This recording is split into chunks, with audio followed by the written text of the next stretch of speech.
Bon dia a tots, manco a un. Soc un valencià cabrejat.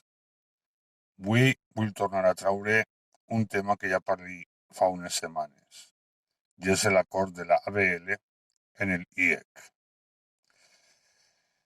Com recordareu, vaig parlar de que uns senyors que se vestien de pingüí s'estaven pegant colps en el pit per l'acord.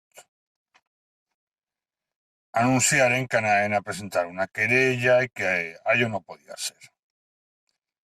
Han passat unes setmanes, de la querella no se sap res, estan estudiant la querella o estan de vacacions, perquè clar, hem passat agost.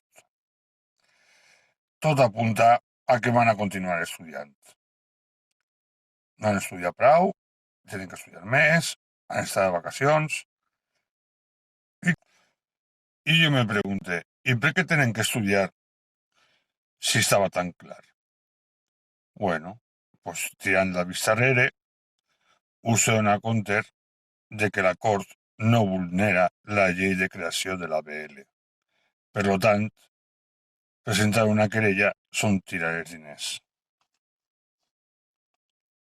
Ells ho sabien, ells ho saben, però tenien que fer el paripé.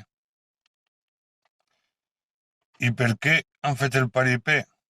Molt simple. Perquè qui va crear l'ABL era el seu amo, el que es donava almoina, uns dinerets, per a poder mantindre's. Ara, quan ja no està l'amo, pues no tenen almoina. Ixos mateixos que en son dia ajudaven a fer desaparèixer a Unió Valenciana.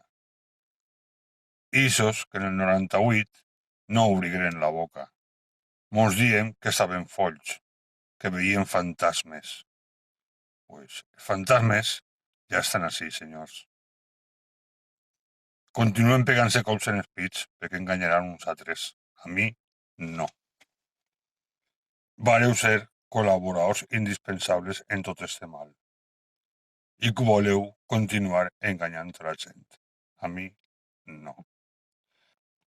I era per acabar una cita de Joan Benet.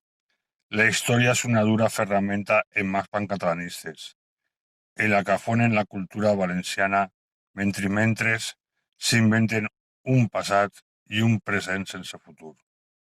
Au, cacau.